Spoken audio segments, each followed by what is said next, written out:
Estamos grabando, no hay ningún problema de grabar, ¿verdad?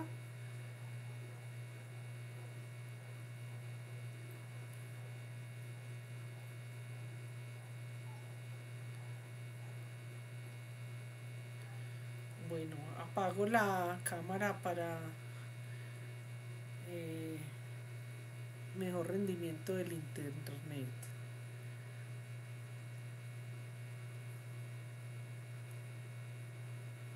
Bueno, vamos a entonces a comenzar el tema de la glucogenosíntesis. Ya en esta vamos a hacerlo un poquitico más ágil porque ya hemos conocido el sistema, ¿cierto?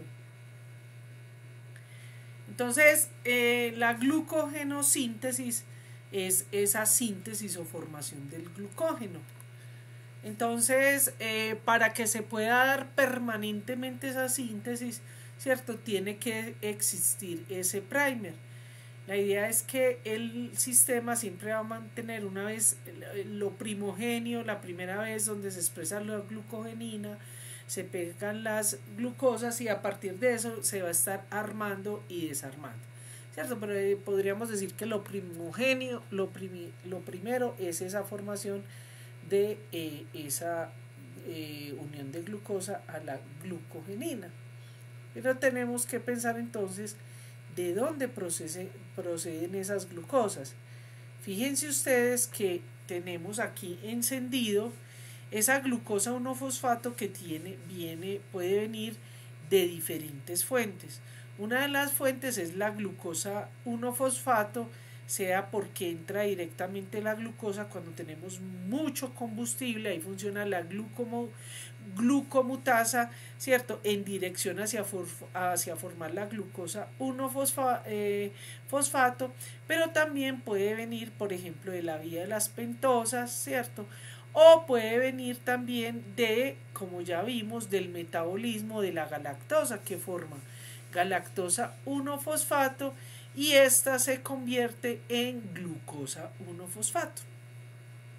Bueno, entonces ya aquí, entonces esta glucosa para que pueda hacer o como activarse para entrar dentro de la glucogenosíntesis, entonces vamos a necesitar esta enzima que es la uridin difosfoglucosa fosforilasa UDP-GLUC, ¿cierto?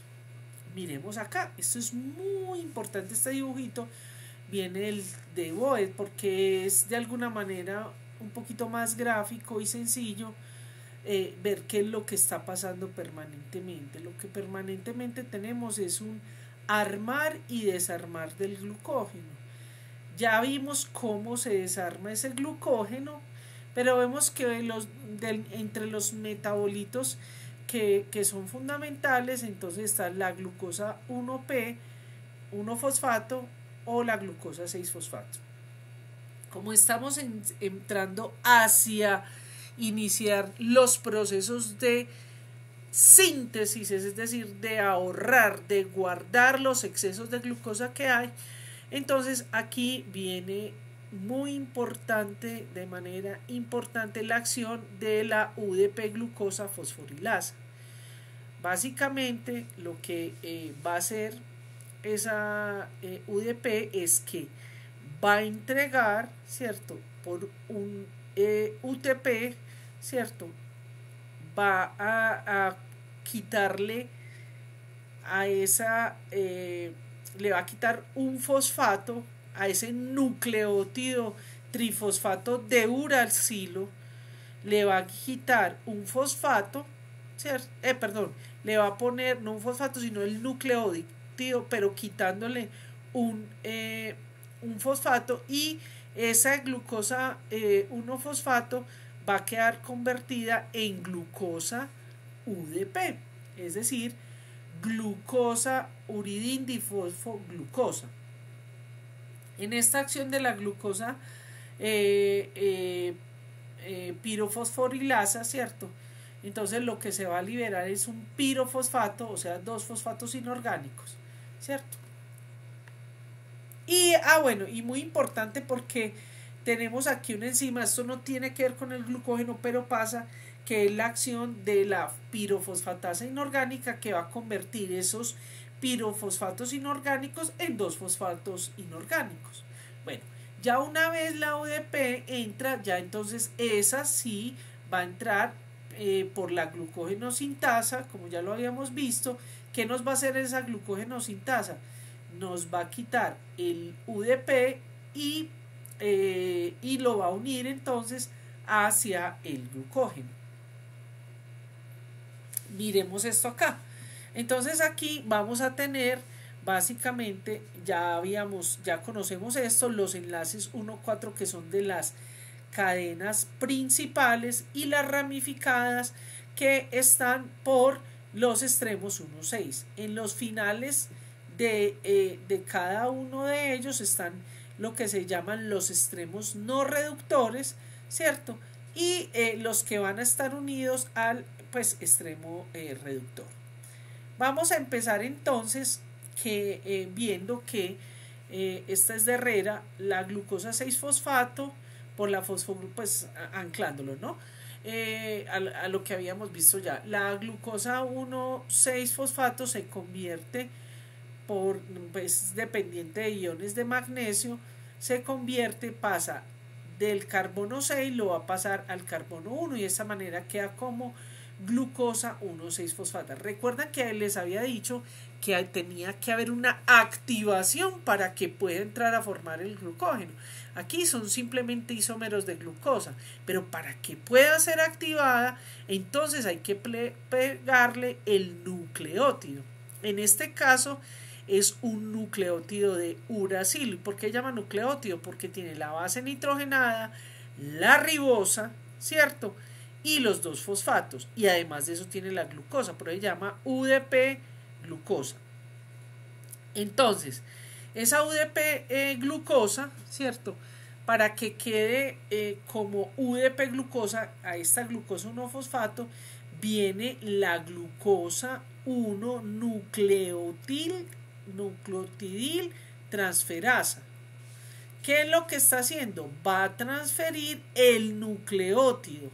¿Ese nucleótido cuál es? El nucleótido es el UTP, uridín trifosfato, base nitrogenada uracilo, ribosa, este es el nucleósido, con 3 fosfatos, entonces es un nucleótido de uracilo, ¿cierto?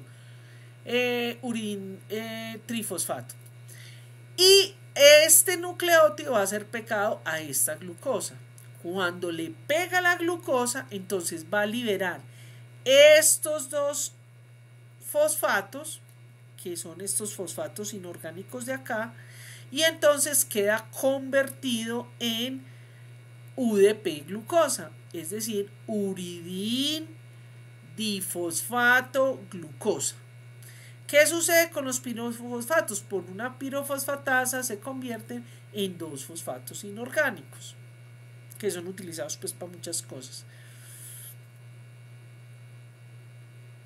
Bueno, aquí lo vemos como en otra formita para quien le guste más la parte de química.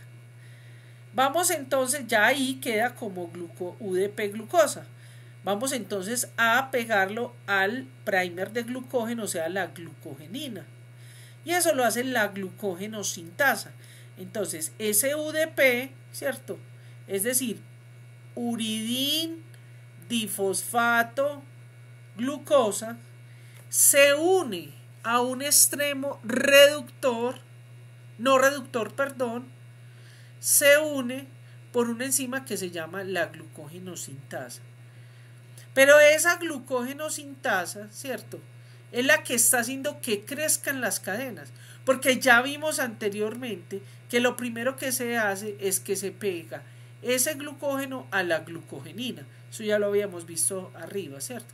Ahí lo que estamos haciendo es que crezcan. Es la que tenemos permanentemente formando y desarmando. Entonces, cuando yo me alimento se empieza a formar. Ya está esa glucogenina, ya se le ha pegado una glucosa, y lo que vamos a hacer es, en esas cadenas que tienen un extremo no reductor, entonces se puede pegar las glucosas. Entonces viene la glucógeno sintasa, ¿cierto?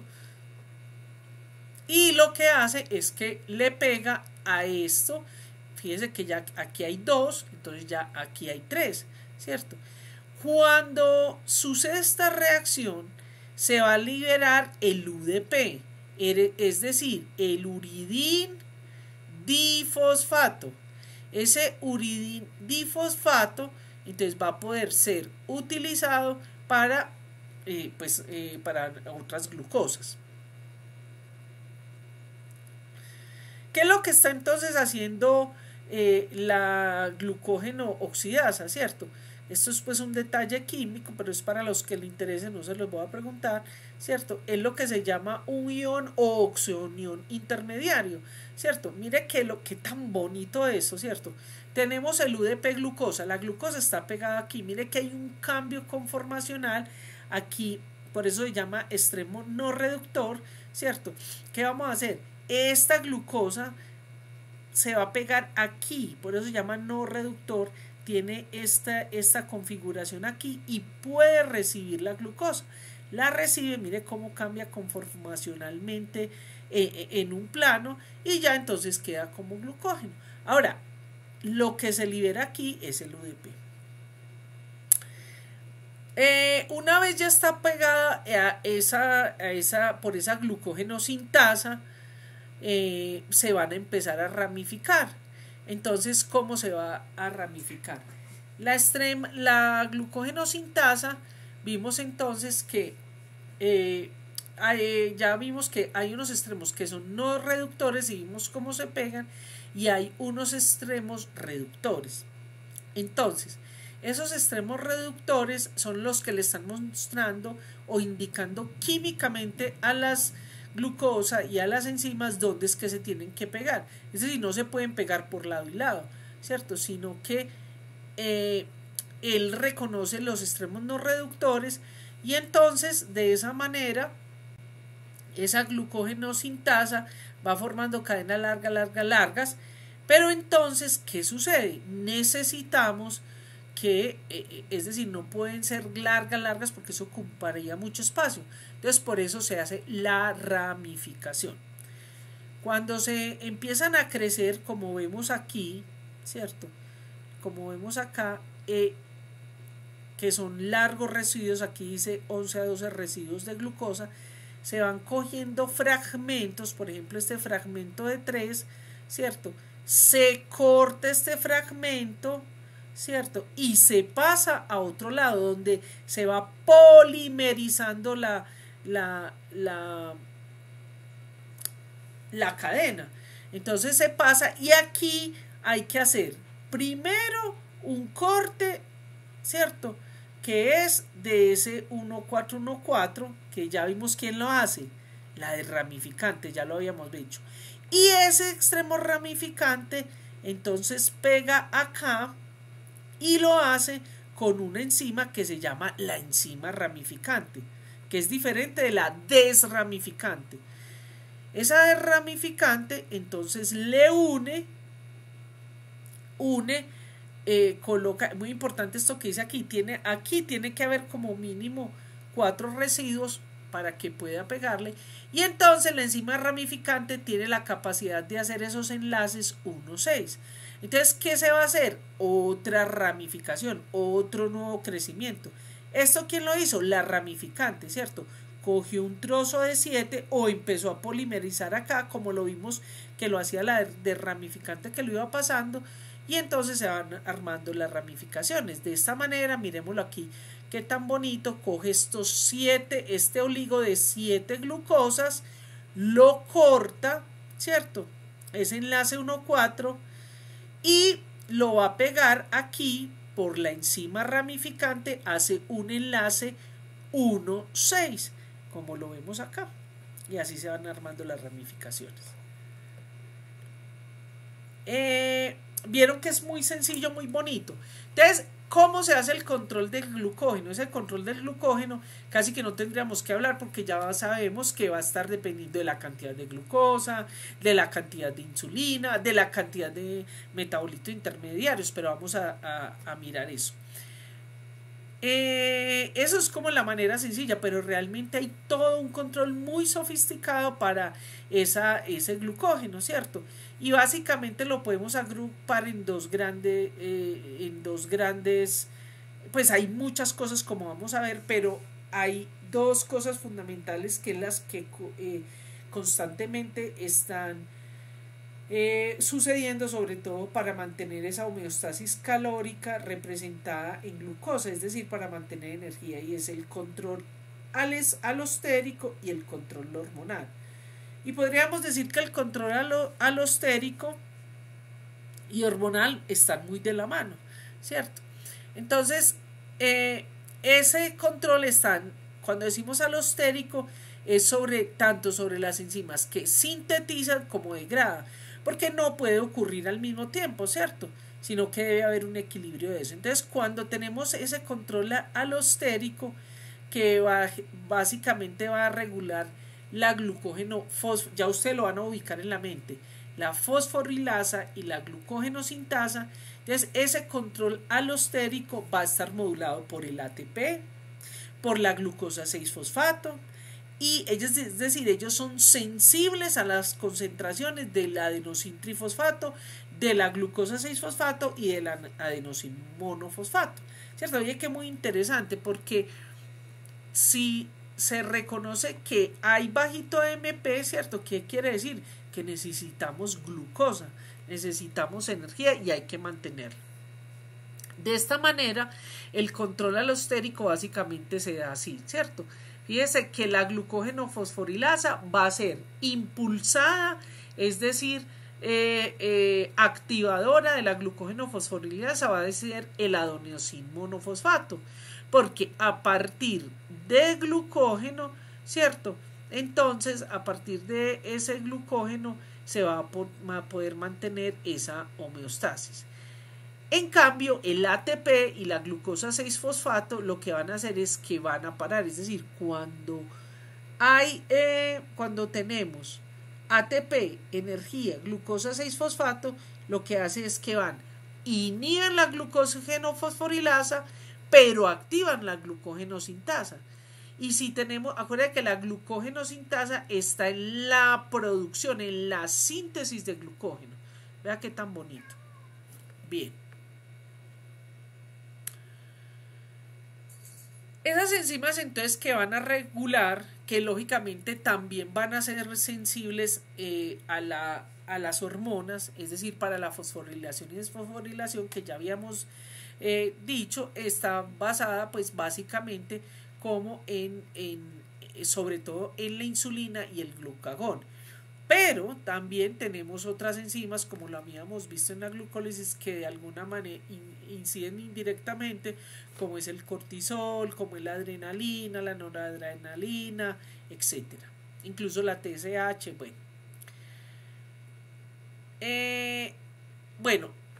la glucógeno fosforilasa y la sintetasa también son controladas por lo que se llama modificación covalente. ¿Qué quiere decir eso? Que van a ser activadas por otras enzimas, ¿cierto? Que participan, como tenemos la fosforilasa quinasa, la proteína quinasa dependiente de AMP cíclico, muy importante, y la proteína fosfatasa. Entonces, la fosforilasa quinasa,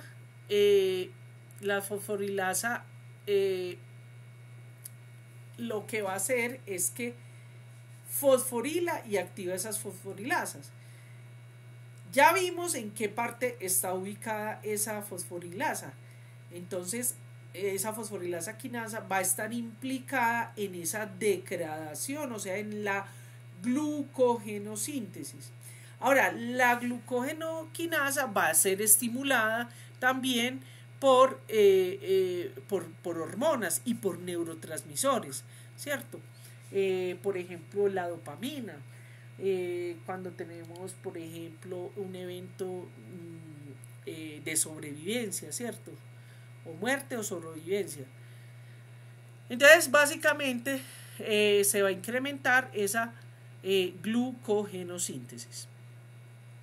Esa glucogenofosforilasa pues desde el punto de vista, esto lo muestro, que eso no tienen que aprender todos estos detalles moleculares, solamente se los menciono para que ustedes vean las implicaciones que tiene una enzima de esta. Mire, resulta que esta enzima realmente es un multímero, es decir, tiene varias unidades, tiene sus unidades alfa, beta, delta y gamma. Entonces, esas 4 unidades están en 4 bloques. Resulta que esas unidades son expresadas o se codifican en cromosomas diferentes. Por ejemplo, la alfa y la beta se regulan, se codifican en el cromosoma X y en el cromosoma 16Q 12-13. Las unidades gamma en el cromosoma 7 y 12. Y las delta es una proteína regulada por que se llama, no, perdón, me equivoqué. La delta se llama proteína calmodulina regulada por calcio. Eso es súper importante, muchachos. Incluso a nivel de la actividad física tiene unas grandes implicaciones esa fosforilasa quinasa, esa subunidad, perdón. Pero imagínense que es tan compleja que es codificada por varios genes que están en el cromosoma 2, en el cromosoma 14 y en el 19. Y esto es tan importante que es el que cuando hay deficiencia en alguna de estas subunidades, entonces crea enfermedades, glucogenosis, que son las enfermedades del glucógeno, de los depósitos de glucógeno, y esa es la que provoca entonces la glucogenosis tipo 6 y la glucogenosis tipo 9. Aquí vemos entonces cómo se da esa regulación, ¿cierto? Fíjese que tenemos entonces cuando tiene calcio, ¿cierto? Vamos a ver cuando hay una autoinhibición por calmodulina. Entonces, voy a explicarles el gráfico para que ustedes lo entiendan.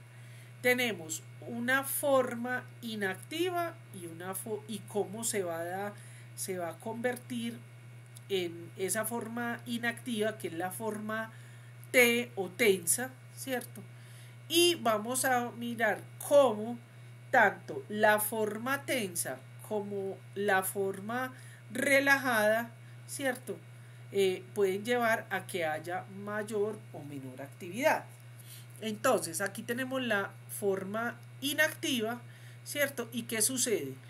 Cuando tenemos AMP, recuerden lo que vimos ahorita, que la fosforilasa entonces iba a ser estimulada por el AMP, ¿cierto? Inhibida por el ATP y la glucosa, por uno, por otro, por los dos, dependiendo de la concentración, y la glucosa 6-fosfato. ¿Qué es lo que nos quiere decir esto? Que cuando hay aumento de la concentración de ATP y de glucosa 6-fosfato, que quiere decir que hay combustible, que hay energía, ¿cierto? Entonces esa glucosa, esa fosforilasa, entonces va a pasar de esa forma R o relajada, ¿cierto?, a la forma T, o sea, inactiva, ¿cierto? ¿Cómo es la mayor actividad? ¿Cuándo es que ella está activa? Cuando está en forma relajada, ¿cierto? Cuando puede hacer su actividad enzimática. En la forma T inactiva no puede hacer su actividad enzimática. Ahora, cuando hay poquita energía, que se aumenta la concentración de adenosín monofosfato, entonces promueve induce a que pase de una forma inactiva a una forma activa. Muy bien, vamos hacia el otro escenario. Hay otra forma por la que puede pasar, ¿cierto? O sea, hacer una mayor actividad. ¿Y cómo es esto? Pues lo que va a suceder es que esta forma T inactiva se va a fosforilar. ¿Y quién va a ser la encargada de eso? La glucógeno fosforilasa quinasa, ¿cierto? Que lo que va a hacer es que le va a poner esos fosfatos. Cuando ellos ya tienen estos fosfatos, entonces de esta manera, ¿cierto? No queda activa, está en una forma inactiva, pero fosforilada, ¿correcto? Entonces lo que va a hacer es que cuando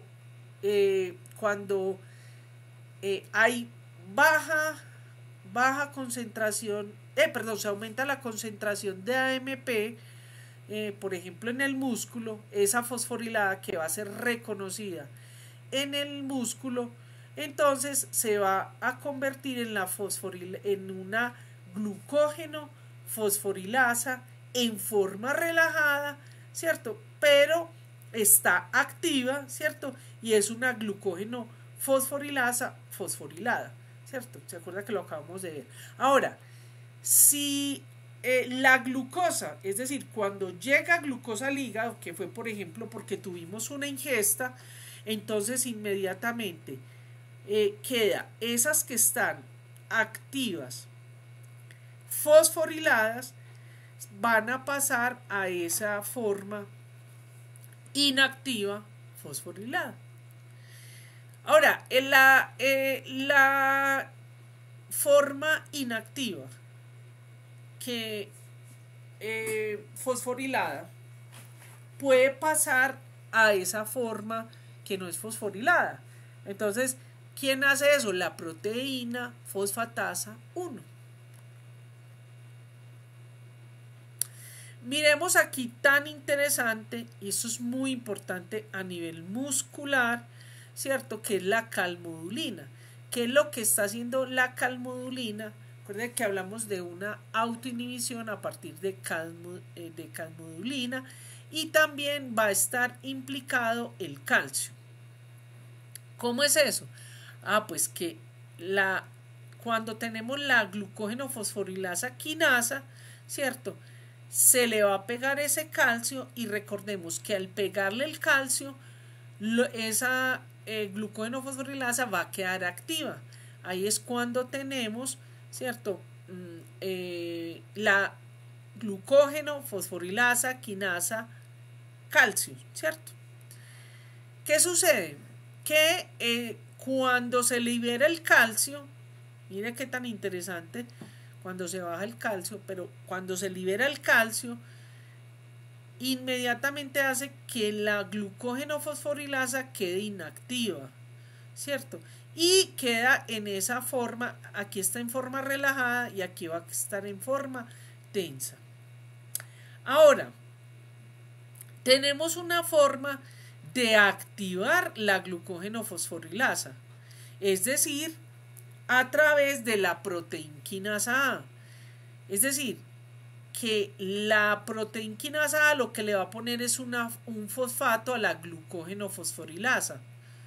Entonces queda convertida en glucógeno fosforilasa fosforilada y queda activa. Fíjese que hay dos maneras para activar esa glucógeno fosforilasa. Es decir, la que es con calcio y la que es fosforilada. Ahora, esa glucógeno fosforilasa, ¿cierto? Va a depender si tiene, como tiene el ATP, ¿qué va a suceder? Cuando se le quita ese fosfato que traía, va a quedar entonces como glucógeno fosforilada, menos activa o inactiva, ¿cierto? Y cuando, que es que le quitamos el fósforo, ¿cierto? Y por ejemplo, aquí es muy importante porque esa glucógeno fosforilasa que le va a poner ese fosfato, esa es la que va a funcionar hacia la síntesis del glucógeno. Y tenemos también que ese cambio hacia esa forma inactiva, sea la que es fosforilada o la que viene por el calcio, a través de la proteína fosfatasa 1.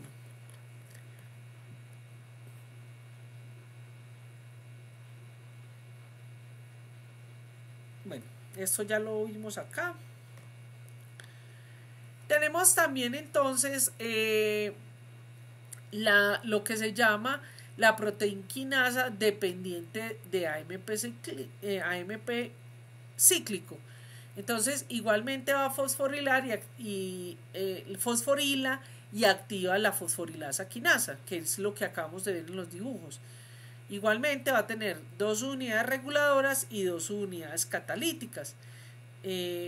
Vimos entonces esa proteína fosfatasa. Entonces hay 3 tipos que son también se llama la familia de fosfatasa serina treonina o serin treonin fosfatasas. Esos 2 nombres se encuentran. Tenemos entonces igualmente que tienen las unidades alfa, beta, gamma y delta, ¿cierto? Y vamos a ver que van a ser activadas por la glucosa sintasa, la fosfatasa, es decir, las unidades unas, y la proteinquinasa. Y igualmente vamos a tener la parte 2 que va a ser igualmente activada. Bueno, aquí vemos entonces cómo se da esa activación hormonal de la proteínquinasa A. Entonces, nosotros ya vimos que tenemos ese glucógeno, bueno, ubiquémonos aquí mejor, perdón. Ese glucógeno, ¿cierto? Entonces, el glucógeno tiene una subunidad que se llama el glucógeno M, ¿cierto? Que va a ser sensible a ese pirofosfato inorgánico, ¿cierto? Entonces, cuando está con este pirofosfato, ¿cierto? Decimos que entonces va a estar más activa. Eso tiene 2 posibilidades. Vamos a revisar esta primera posibilidad, que es la forma como es activada por la insulina, o sea, la enzima. Entonces, ¿qué tenemos? Cuando se aumenta la insulina, ¿cierto? Que es cuando la insulina lo que va a hacer es que estimula esa proteinquinasa. ¿Quién la va a estimular? La va a estimular la insulina, ¿cierto? Y entonces lo que vamos a hacer es que se va a convertir de ATP en ADP porque le entrega un fosfato a esta subunidad. Es decir, aquí se le pega ese fosfato, ese pirofosfato, es decir, y tenemos entonces una fosforilación más disminuida, ¿cierto? Por el incremento de síntesis del glucógeno. Acuérdense que la insulina es el ahorrador, es decir, que aquí va a haber una glucogenosíntesis, ¿cierto? Por esta fosforilación. Vamos a ver el otro camino. El otro camino es que vamos a tener otras hormonas como la adrenalina. La adrenalina entonces va a estimular la proteínquinasa A, y entonces lo que va a hacer es que va a fosforilar. Hay 2 vías. Una vía donde le va a colocar un fosfato, como lo vimos acá, le va a colocar un fosfato. Entonces de esta manera bueno, tenemos uno que puede venir de acá, ¿cierto? Donde se le va a poner otro fosfato, el que viene acá, que se le puede colocar el fosfato por acción de la adrenalina. Entonces, cuando lo tenemos en este estado, miremos que hay 2 de las 2 formas. Este que ya viene fosforilado acá por estímulo de la proteinasa A, que va a ser sensible a la adrenalina. Entonces lo que va a hacer es que le va a poner el otro ATP, como lo vimos acá, ¿cierto? Entonces, cuando hace esto, ¿qué vamos a tener? Como no podemos pegar esto, entonces no va a estar este pirofosfato, ¿cierto? Entonces va a aumentar o a promover la glucogenólisis. Listo. Bien. Mírelo acá, aquí lo vemos. Y aquí es importante pensar en lo siguiente.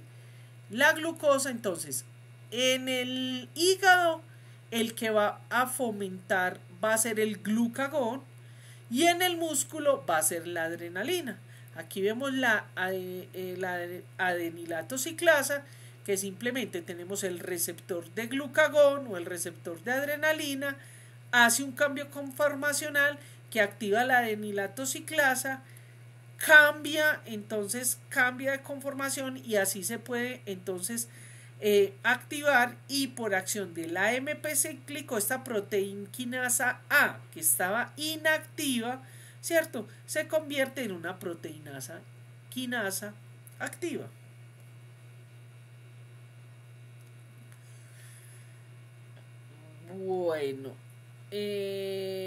Bueno, aquí es un poquito de lo mismo, pero ya con la proteína fosfatasa 1, ¿cierto? Donde vemos cómo la proteína quinasa va a ser modulada, ¿cierto? Esa regulación va a ser por la glucosa, ¿cierto? Cuando se une la glucosa, entonces esa proteína fosfatasa activa lo que va a hacer es que nos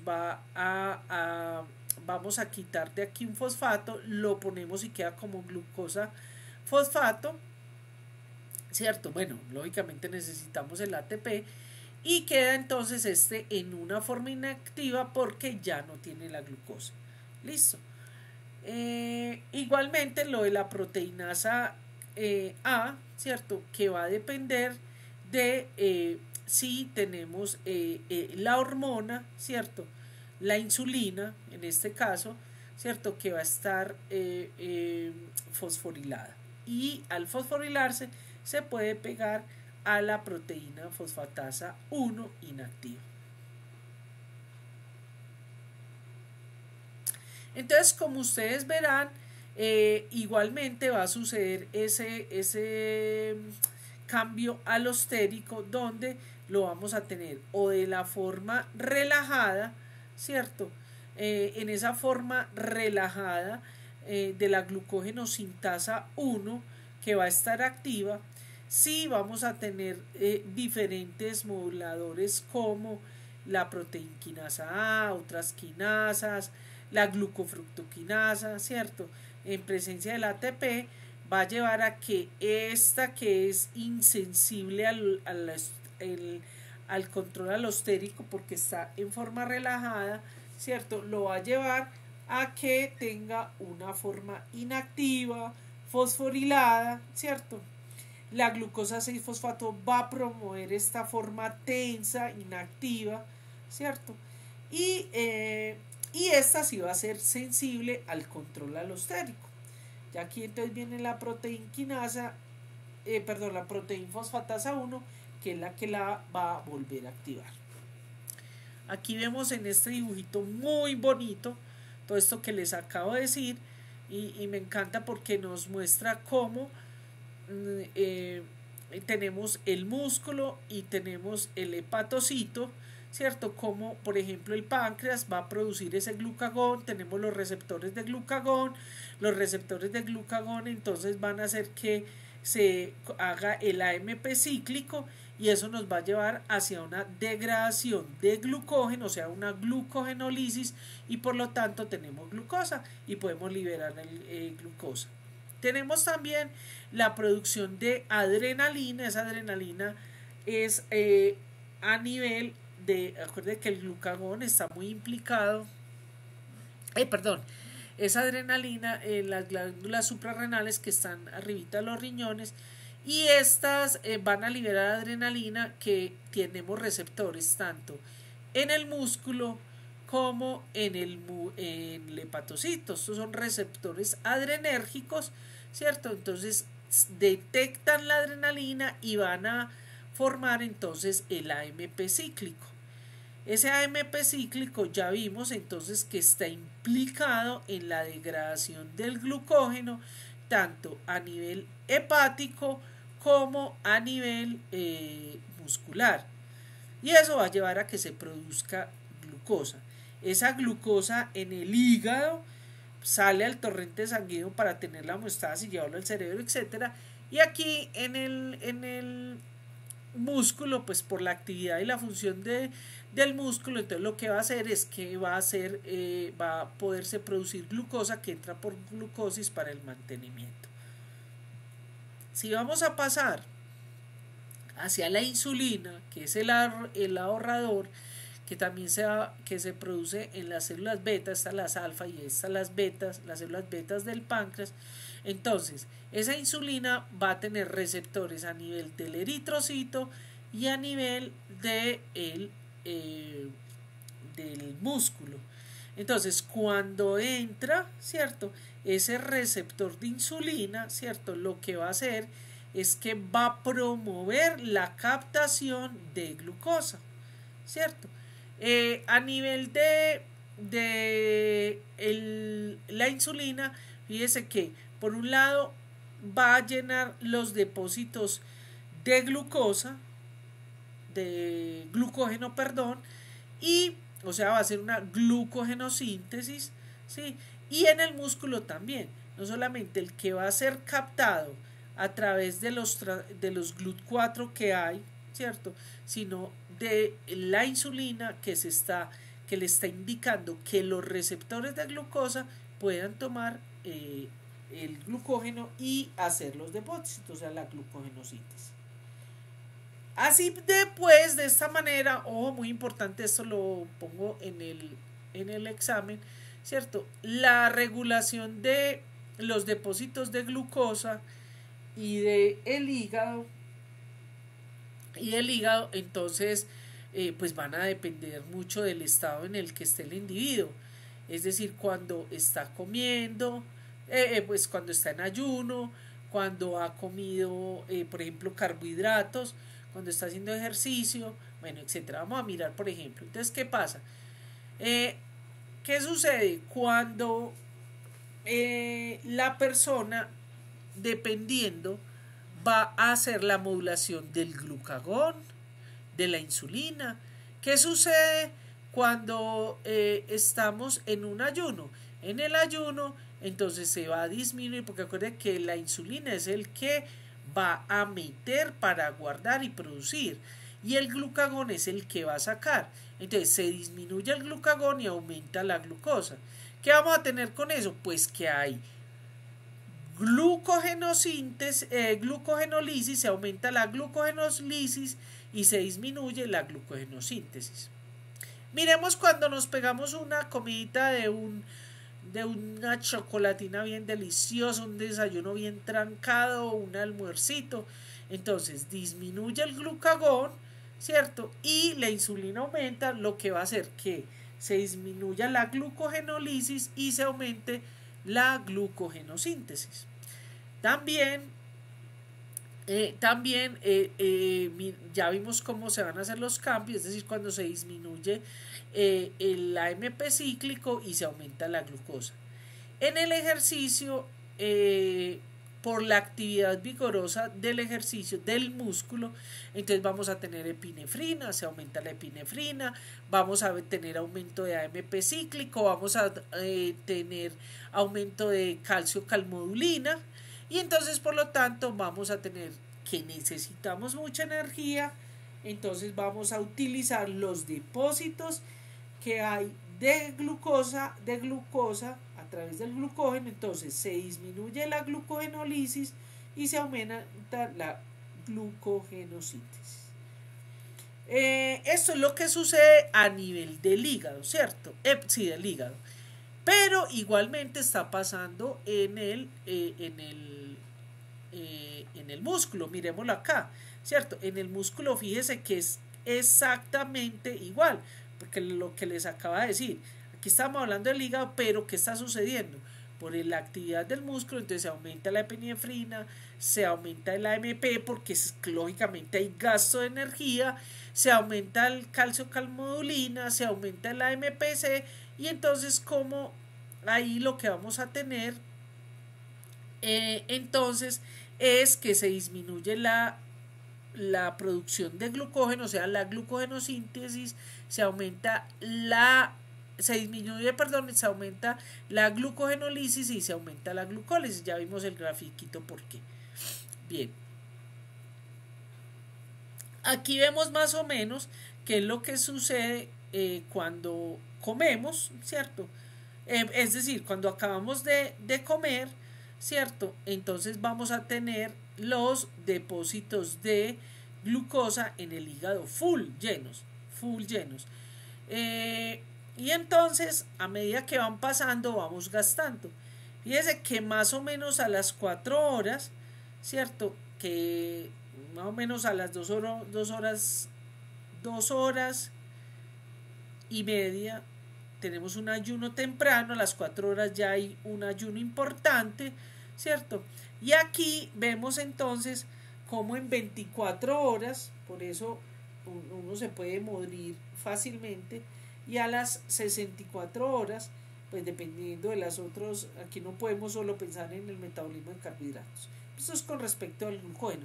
Ya vemos cómo a medida que van avanzando se van agotando esas cantidades de glucógeno en el hígado.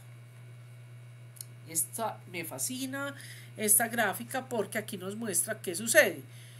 Cuando nosotros entonces tenemos el ayuno, ¿cierto? Como tenemos un ayuno, empiezan a bajar los niveles de glucosa, porque no tenemos, de insulina, porque no hay glucosa.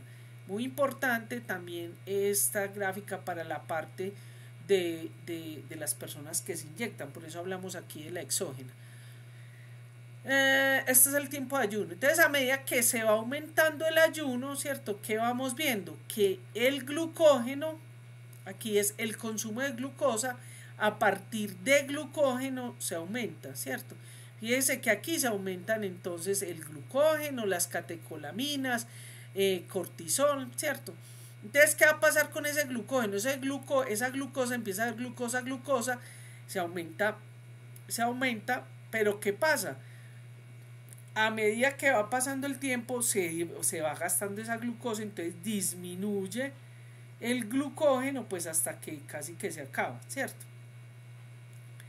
¿Qué está pasando? La gluconeogénesis constantemente está sucediendo, porque como está saliendo la glucosa a partir de ese glucógeno, de esos depósitos, entonces las glucosas y los intermediarios por gluconeogénesis, entonces va a mantener esa homeostasis de glucosa.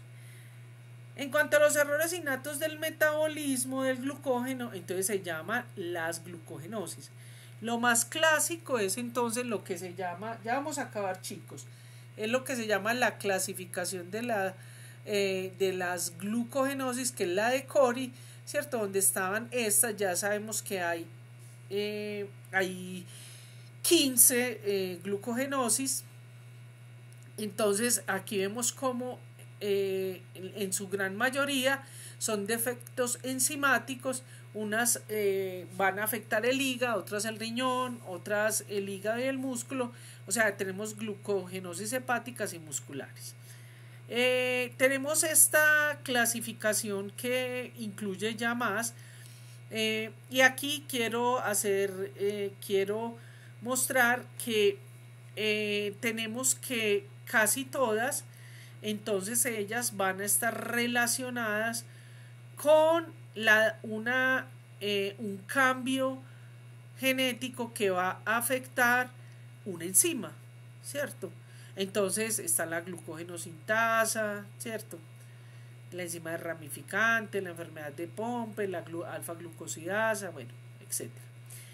Pero hay algunas que son por el transportador, como por ejemplo esta que es el GLUT7 o el transportador 1, el transportador 2, o en la de Fanconi Bickel, que es la glucosa 2. Y aquí quiero hacer una mención especial a un nuevo paciente que ha llegado a mi vida y su familia, el hijo de la doctora María del Pilar Dávila, unos guerreros de esa familia, y de Josecito, que es su hijo, que tiene glucogenosis tipo 11 o síndrome de Fanconi Bickel. Hay aproximadamente caracterizados 100 niños en el mundo, 100, no más 100 niños, y entre ellos está Josecito. pues tienen hepatomegalia, fallo renal, afecta el hígado y los riñones. Y este es Josecito, este es la doctora Dávila. Aquí me está haciendo Josecito una estrella. Y esto aquí que muestro es muy importante y que es lo que les quiero dejarles esta foto de Josecito. Es un niño que vive en Río Negro, es de Río Negro. Esta soy yo, que el día que estamos instando la mesa de trabajo, y este es Josecito. Y aquí Josecito me está regalando una flor que por allá dice que sembró. Pero ¿por qué les quiero mostrar esto? Porque esta mamá, a pesar de que es médica, no sabía qué le pasaba a su hijo. Su padre, que fue un futbolista profesional, y tienen un club deportivo. Intuitivamente, lejos de conocer la parte bioquímica y saber qué tenía su hijo, empiezan a hacer unas actividades. Este niño, esta foto es como de hace 15 días, como en Semana Santa creo. Este niño debería estar en una silla de ruedas, súper pequeñito, con un abdomen más prominente del que tiene, con un retardo mental, en silla de ruedas. Pero miren cómo está. Y básicamente es porque, a pesar de que los médicos recomendaban que este niño no podía hacer ejercicio, no podía hacer actividad, después de todo pronóstico, miren esto. Aquí les pongo esto. Ay, no puede ser.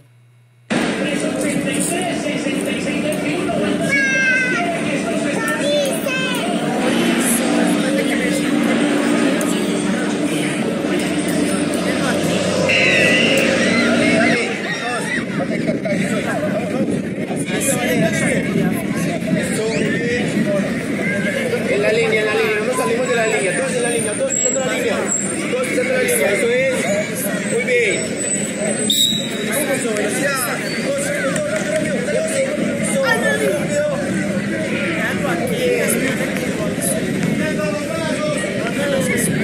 Estados Unidos y le mandó comer, y miren, lo voy comiendo ensalada de merienda.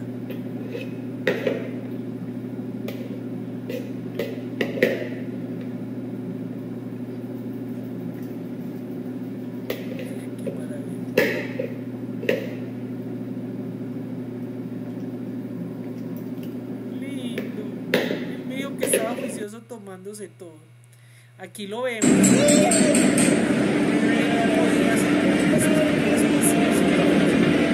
una de mis hipótesis con respecto a lo que es la actividad física. Incluso el médico especialista en esto vio que él no tenía la dieta como era. Entonces la actividad física ha cumplido un papel importante y ya podemos entender ¿por qué? Por esta clase anterior que les doy sobre glucógeno, sobre las funciones, cómo se puede modular por actividad física, ¿cierto? Esa producción de glucógeno. Y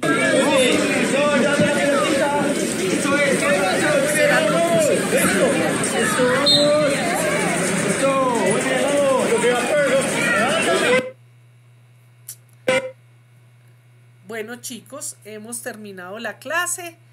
¿Dudas, preguntas? No sé si alguien... Sí, la señora López se quedó hasta el final. Muchas gracias. ¿Dudas, preguntas?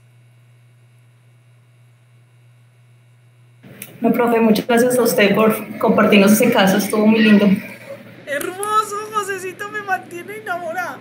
Ya que tú te quedas, te voy a poner una belleza de mensaje que me mandó. Él me mantiene porque él me prometió que conmigo vamos a estar juntos para enseñarle a todos los niños para que estén como él. Entonces te voy a mandar aquí, te voy a poner a ti, te voy a convertir uno de los mensajes que esta belleza me manda, que es de morir. A ver. Ah, no, esta no es. Un momentico, que yo le voy a compartir a usted esto. Doctora Natalia, gracias.